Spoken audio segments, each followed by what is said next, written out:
Hello and happy Friday to everyone. Thank you for stopping by my channel. My name is Shelly and I'm the Barely Budgeter. Today I want to go over the recipe for financial freedom. And before that, I did have a video on Wednesday and there was a recording mishap, so that didn't end up happening. I did go through the whole thing. We'll recap next week on what I had done this week. The inspirational quote that I did Wednesday was, "Some people feel the rain, others just get wet," and I like that. But that was for Wednesday, and we will pick another one for today. "You were born an original, don't die a copy." I love that, and I think that's great for this Future Friday. I'll have to put those down at the bottom. I'll set this aside here. Today I want to talk about the different strategies or methods to paying off debt and to reach financial freedom. And before I get into that, I wanted to explain, talk about recipes, since this is talking about different kinds of recipes.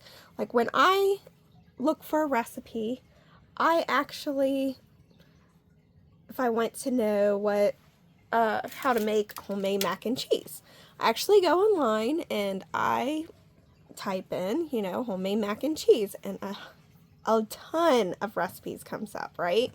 So, I go through about 5, 10, maybe 15 sometimes of recipes and kind of look at the ingredients and see what's in them. And there is a common component, like a foundation for each of those recipes.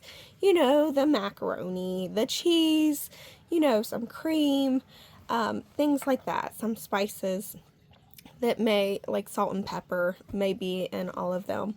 So you do have the core components, just like what we're going to be talking about with different budgeting strategies and methods to pay off debt. There are several different ones. If you go online, how do you pay off debt fast? Or, the answer is you don't. It takes time. You didn't get all that debt in one night. You're not going to pay it off in one night. So, might as well, I'm sorry if I squashed that one for you, but just like recipes, like even if you have the same components, you can also make different recipes, like flour, eggs, sugar. Those are in a lot of different recipes, but depending on how you put them together, depends if you have a dumpling or if you have a cookie. So things like that. So basically it comes down to what you want your future to look like and how your personality is with creating that debt. That's how you are able to pay it off. And so the recipe to financial freedom ultimately starts with you. It's your own recipe that you make for yourself. But I can go over a few different components that can lay a foundation on how you can get started. So, a lot of times, you don't just wish for it, you work for it. So that's what we're going to do. A lot of people, they hear about the debt snowball versus the avalanche method. We hear, usually these are the first two methods that you hear about. the debt snowball is like you take the smallest debts that you have, whether or not, depending on whatever the interest rate is, they don't calculate that. That's part of the avalanche. So you take the smallest debt, you get that paid off as quickly as possible. Your mind is like, yes, we made a win, and you want to keep on going toward that. So whatever that minimum payment was for that, you roll it into the next debt, and you keep growing, and then the biggest debt, you'll have a bigger impact at the end to get that all paid off. And it does go slowly, because as you get along to the bigger, like even rolling a snowball in the snow, like once you get to the bigger, it gets harder to get to a bigger place. So with the debt avalanche, you start with the one with the highest interest rate. It may not be the lowest debt, but it's the one with the highest interest rate. So you pay that off, and then of course the minimum payment goes into the next debt with the highest. So with this, in the long term, you may not see the results right away, but in the end, usually mathematically, you will pay less interest over time. So this is like the basic. You can decide which one of these you have. So one of the major strategies that with a debt snowball method is Dave Ramsey. He is very popular. He has the 7 baby steps to get started, and I will have several different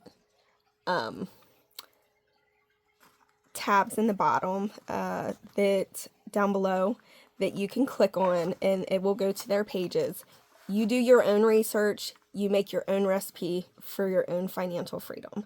That is what this video is kind of about, because I kind of make my own recipes. I look at everybody else's, and then I tailor it to what is best for my taste and my thing. So I am not a financial advisor by all means. I just done some research. I've spent time listening to different like Dave Ramsey's podcast and the other ones that I'll go over as well. So with this, getting out of debt will not happen overnight. It takes time. So these are the steps. They want you to just start from the beginning. Don't jump around. Kind of go in order. So, making an emergency fund, paying off all debt with the debt snowball, and then 3 to 6 months of expenses and savings.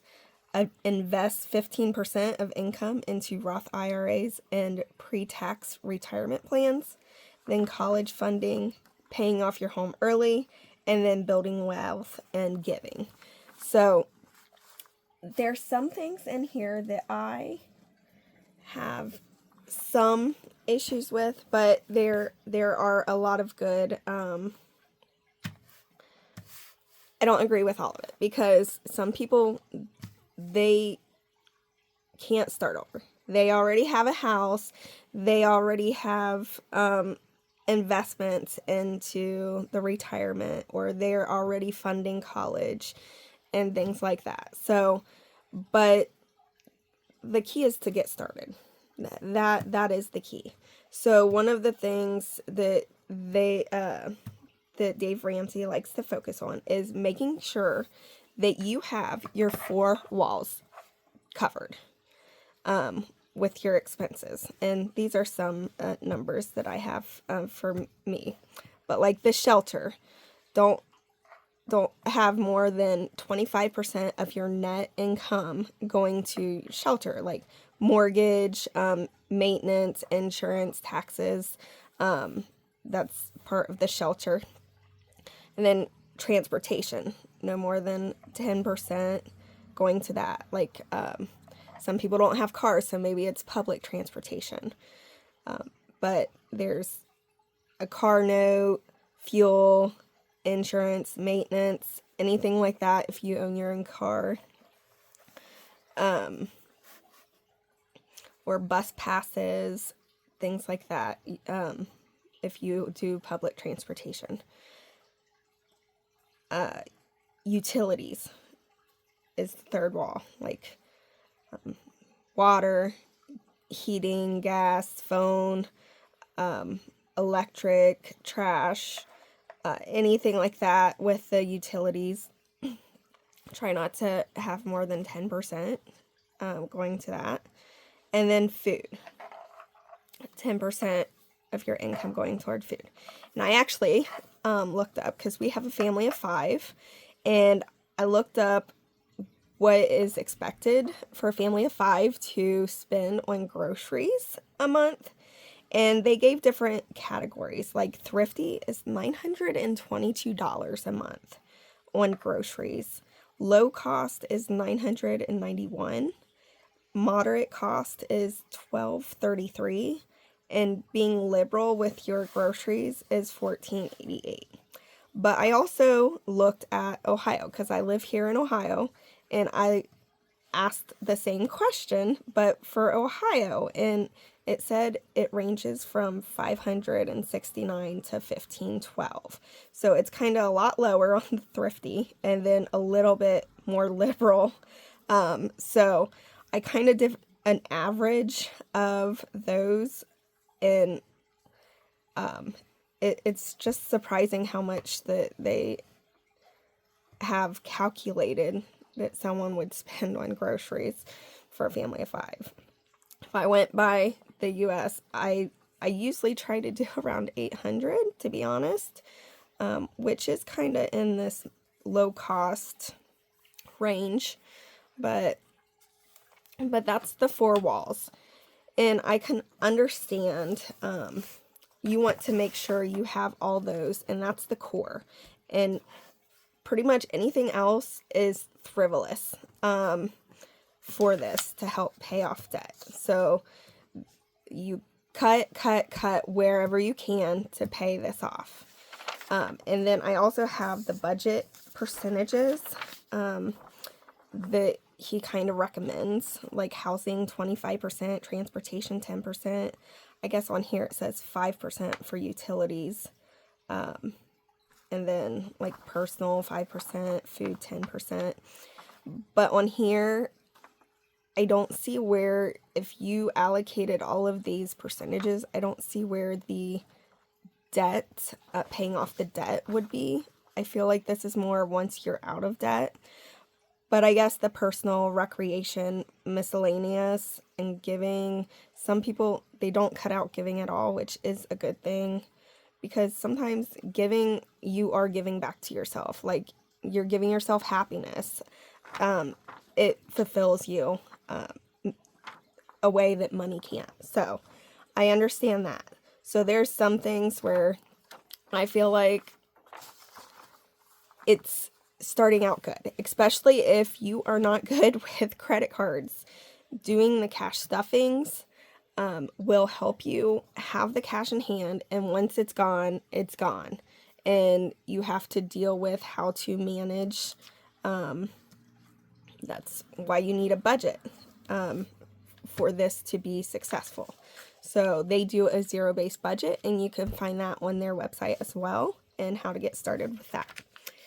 So the next person I would like to talk about is Ramit Sethi. He has wrote I Will Teach You to Be Rich. And most budgeting plans tell you what you can't do, like such as buying coffee, don't eat out, enjoying, you can't really enjoy the things you love. But he has a way to where he comes in with the conscious spending plan. It's about living your rich life, focusing on what matters most to you while ensuring your financial priorities are taken care of. It's not about micromanaging every dollar. It's about having a clear, intentional plan. So it's not just that mindless spending when you're cashing out and grabbing this candy bar or that candy bar or this bag of chips, or no, you've already had that in the cart because you got it on the way. It's intentional. And he also has the conscious spending plan on his website that I will have linked below as well. So you can get started with that to see that kind of strategy with your budget. And part of it is, how to get rich. The 7 realistic steps to building your wealth today. And creating a personalized financial plan. That was the conscious spending plan that they talk about. And so you need to know your numbers. Just like with any of the other ones I talk about, you really do need to know. You have to face what debt you have. You have to face what income you have. And, whether it's a spending problem or a saving problem, or maybe you just don't earn what you need to cover the 4 walls. So you need to start saving immediately. That's how, and then prioritize your debt management, tackling a debt strategically. So some things, if, let's say a mortgage they got low, like the percentages got low. Mine is actually at a 2.99%. So if I end up having extra money, I would probably strategically invest that in a Roth IRA, knowing that I may get more of a 7% return in the long run than paying off the 2.99%. So, but if on the other hand, if I have a credit card that's 23%, I'd probably put it toward that. So anything over that 7% threshold would be best to tackle the debt. And you have to, even if it's small, automating your savings, automating your money, so where you don't have to bog down and always think about, oh, did I pay this bill or that bill? If you have that plan in place, you don't have to think about it. You'll know what you are able to spend and what you need to save and everything. And with Ramit's Rich Life, he has the 4 numbers you need to know. If you can see this. The fixed expenses, stay between 50 and 60% of your net income. Savings, 5 to 10%. Investing, 5 to 10%. And guilt-free spending, 20 to 35%. And some people's like, whoa, how can you just spend? I'm sure you spend that on a daily basis. Some people, it's even more. They just do not want to face the fact that they do that. So some of these, I did kind of compare it with Dave Ramsey, but hopefully no one backlashes. But some of like the fixed expenses is kind of similar to the 4 walls of the Dave Ramsey. And then like with the savings, those like the short term is for like cash envelopes, the long term sinking funds, as far as what Dave Ramsey talks about. And then investments, here, you base it on your age. A 25-year-old is not going to invest the same way a 55-year-old or a 60-year-old would. Because 60 years old, you're planning on, hopefully 5-10 years from now, you will be retired. So yeah, and then the conscious spending plan lets you focus on what matters most, living your rich life without stressing over every dollar. So like I said, if this is a kind of strategy that you would like to help pay off your debt and live your rich life, one of it is, yes, you don't buy coffee and stuff. His strategy is you invest in what makes you happy, and then you cut mercilessly on the things that don't matter to you. So some people, coffee is what keeps them going. I don't even like coffee, so it wouldn't even be on my list. I'm a tea person. So you decide what would make your life a rich life, and you construct your budget around that. So, and there are different dials he talks about. So I will also put their YouTube links down below as well. So you can go and listen to their podcasts and everything like that. So with that being said, the last one I am kind of going to talk about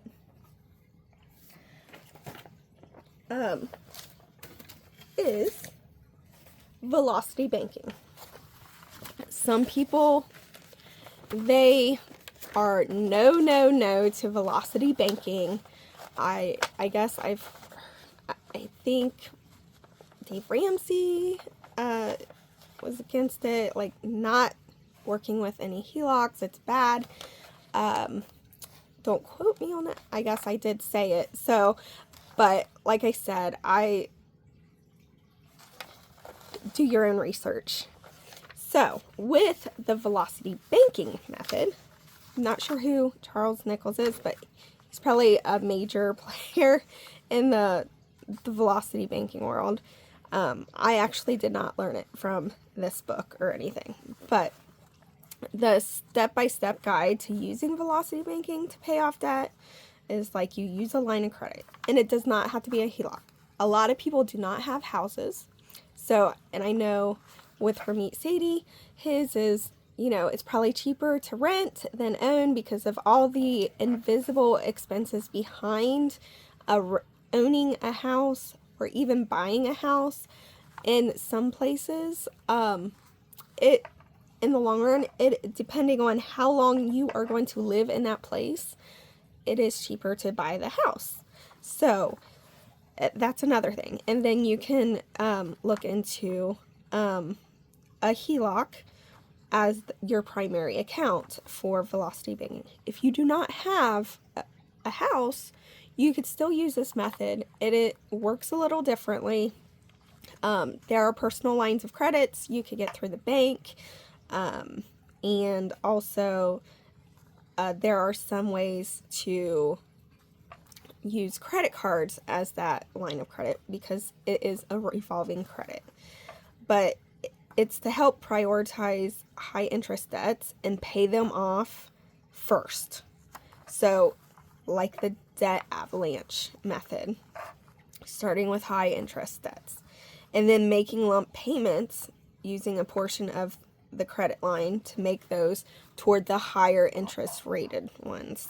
Because usually lines of credits, they have smaller interest rates. So instead of a credit card being 29%, they could essentially be 9% for the line of credit or 12%.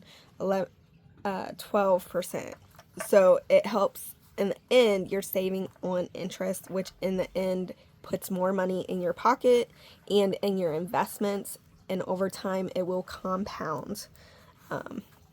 So using the line of credit for expenses, so like using the credit card, and this is also bad if you are one that sees a credit limit and, oh, I have $20,000 I can spend. No, it's using it on your basic living expenses and then putting your income, depositing your income into there so that it you don't have that minimum payment anymore because it's already satisfied by that payment. So then that minimum payment becomes cash flow to help pay off that debt faster, because you're also lowering the amount that's on that credit card, and credit cards go by the daily balance as far as interest goes. So when you decrease the balance, your interest also decreases, and it's a slow amount sometimes, but you use that cash flow to pay off the debt, and then you repeat the process. And there are also the way to implement it is assess your financial situation. So like with all the other ones, you need to know your income, your expenses, and everything. So you need to know your numbers. And it's not basically changing your lifestyle, which maybe you should if you are in a lot of debt. So you still need to assess why you're in that debt. And because even if you get it paid off, are you just going to rack it back up? So it is facing the root cause of it too. So, and that doesn't take an overnight either. So instead of putting it in the checking account, it would go in the checking account, but then you would pay on the line of credit. So, and when you keep your average daily balance low, you pay less interest, and then you can utilize that in trying to keep the balances under 30%. So velocity banking can help some families, but it won't eliminate debt. The only way to truly get out of debt is to put in the work. So with velocity banking, what I have to say about that is the math does add up as far as saving on the interest, but you must be disciplined. I can't say that enough. It takes a lot of discipline. So if you are not, I know my fiance, if he rings and sometimes doesn't pay attention, but he has jumped on board with trying to get our finances in order because we are getting married. So kudos. I love him for that. So he's trying to understand my budgeting world. So with this, you need to know your income, your living expenses, what can be paid with a credit card or cash, and then use the line of credit, whether it's the credit card or personal line of credit or a HELOC. And then you need to stick with it. You need to have the plan laid out as well, because you could essentially make a good debt in paying off mortgages, other debt. And the YouTuber that I came across was Fantastic Finances, and I'll link her below. And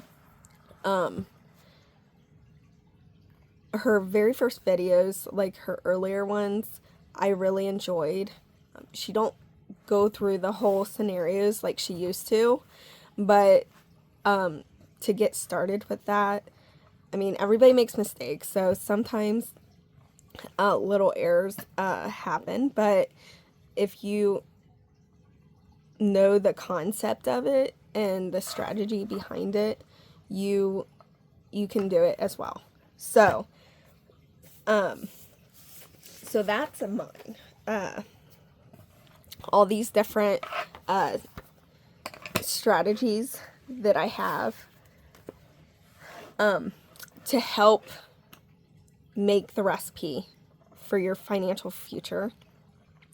You could do your own research. Not everybody is going to have the same budget. Not everybody is going to think the same way you do. And you have to learn and know yourself. And sometimes that is hard facing it. Just like in some of Sadie's videos, you can see,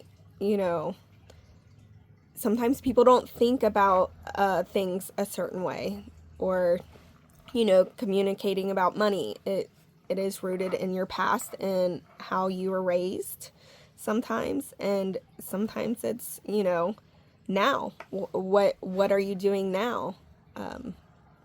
So I really hope you enjoyed learning about these different strategies or methods, and maybe you came here looking for answers and I don't have them. I'll be honest. I'm still searching for my answers as well. But there are tools that you could put in your toolbox to help you build a better future for yourself. So, you know, find out which strategy works best with you, and you can stick with it. And I think all of these different, yes, they have ups and downs because sometimes you may not understand them, but go to the source, you know. And then also, like I said, you have to know yourself. Maybe the cash envelope stuffing does not work. I actually do a hybrid method because I do automate things, and I do some cash stuffings, like saving challenges, but I also, like, I do have a personal line of credit that I am lump summing. So there's a lot. It's like an engine. It's like an engine of a car. Each thing does its own thing, and it keeps it running. So I'm hoping not to run out of gas. So until next time, thank you again for, if you stayed to the end of this video. I really would love a thumbs up and a like, and just hit that bell down there to subscribe if you want to see more content on this channel. I will be coming in on Monday with Rollin' the Money Mondays with the savings games. So until next time, I hope you think about your future as much as I am, and, you know, find that rich life. Live happy, and I'll see you next time. Bye.